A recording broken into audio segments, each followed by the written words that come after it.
In this video, I'm showing what DigitPress shows as the 7 rarest titles for the Sega CD system, but I don't agree with all of their selections. I'm also going to show a few of the harder to find variants and just what the system boxes in general look like, except for the JVCI, which I do not have a box for.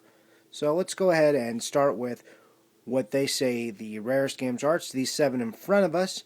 They are all listed on DigitPress Online Rarity Guide as Rarity 6. So you see the first one is the Night Trap re-release, which currently on eBay you can find one for about $50. And so I don't know exactly how rare that was. I didn't have any problem finding this title. It was been on eBay readily. I don't know if that's just because it's popular, but it definitely doesn't feel as rare as they say. The Space Adventure. You will not find any complete copies on eBay of this right now. It generally goes for about $125. Disc-only copies on eBay right now for about $70. I'm a completist, so that didn't work for me. I had a lot of trouble finding this game. I got lucky at Classic Gaming Expo and picked one up for a really good price, around $65, and I was really happy with that. That was the first one I had ever seen, so I was really happy. I looked for about a year for this game. It was one of the harder titles for me to find. This one here, Radical Rex, newly listed at 6 and justified maybe even a 7. There's currently one on eBay right now for $199, and one just sold for $133. This game did not show up on eBay very often until we started talking about it on forums. There's been a lot of topic about this game and a lot of talk about it, so I think the increased talk and letting collectors know that this is rare has led to more of them showing up on eBay. For instance, before that I went a year and I only saw 3. In the last month there have been 3 separate ones. But when I saw them close, they went for like 50, 60, and 80, and now we're closing at 80, 130. We got to buy it now of 199, which is putting this game maybe into the top 3 most expensive games for the system. This one here, Kui Flying Squadron. I'm never saying this title right. Never pronouncing it right, that is. This game everyone knows about. It's very popular. It's expensive, runs you about $130, but it's always on eBay. It's always on eBay. So they say it's a Rarity 6, but maybe it's because everybody knows about it, that it keeps in circulation, but it doesn't feel like a 6 to me. Or maybe the other 6s on this list need to be 7s. Lords of Thunder, also a 6. I had no trouble finding this game either, and you can still find this game at a really reasonable price, between $40 and $50. I've seen buy it nows as low as $30 on this, and you can find about 6 of these on eBay right now. The Lawnmower Man. This game is, I think it's that surprise rare. It's not a game that everyone's really looking for. They have one right now. It's buy it now for $199, but it's new on eBay.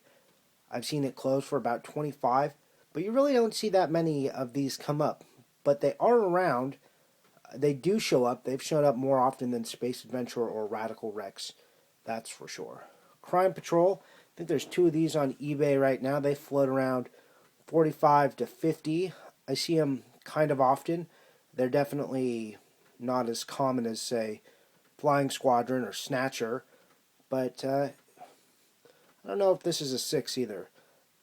The thing about rarity, as I've talked about in other posts, is that, if people know that the game is rare, they will find it from other collectors and just get it into circulation. If you have no idea it's rare, like, say, Radical Rex or Space Adventure, then, no one cares about it enough to buy it and put it on eBay, which is part of the problem. So, now I want to talk about some of the games that maybe aren't listed as rare as they should be. Championship Soccer 94.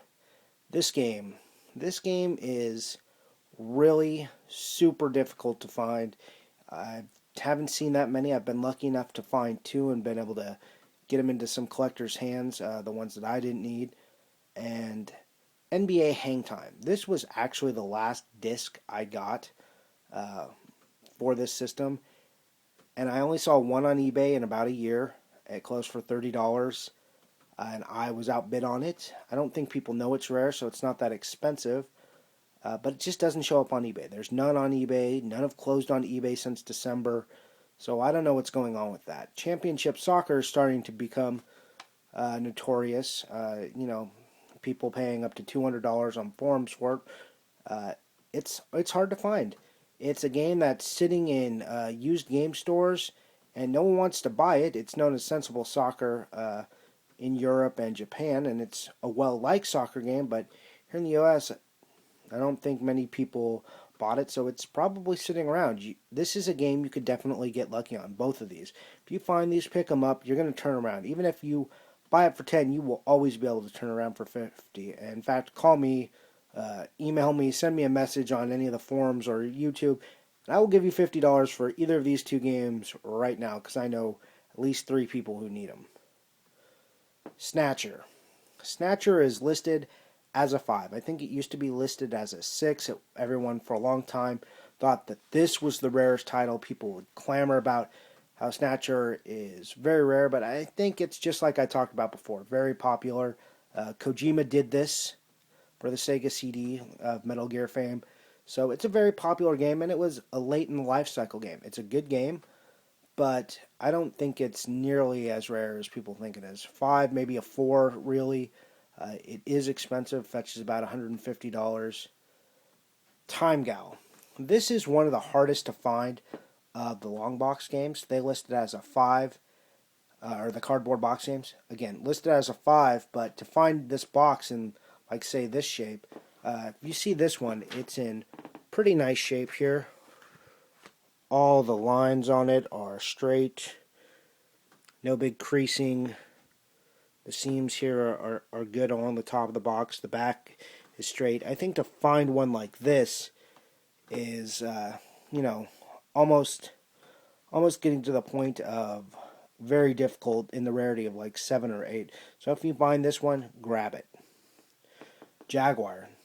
Listed also as a 5, but also very difficult to find complete in box. You can find the discs of either this or TimeGal very easily, but finding it complete in the box, not an easy feat. Wonderdog. Here is what I call the notorious variant, the red box. I started some threads about this, trying to figure out just how many people have these.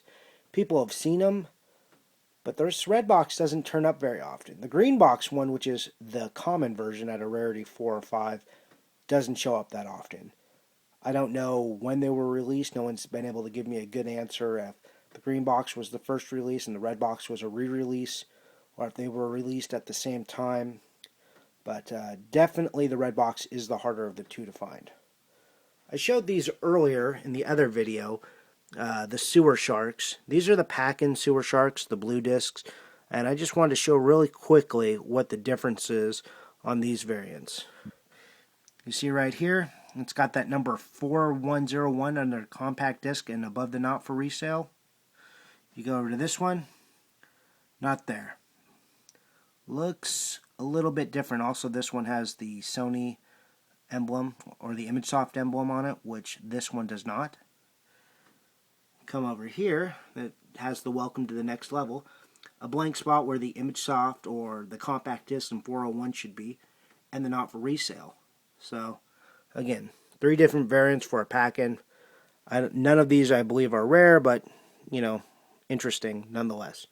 And the last 2 variants I want to talk about are the MA17 sticker variants, which happen on these 2 games. Again, I showed it before. This sticker here, it is a sticker. You could peel it off the box. It's normally located right there. But they were sold both with and without this sticker. Same for Rise of the Dragon. Again, sticker is normally in this corner. This one's sealed so you can see the stickers there. And this one, no sticker.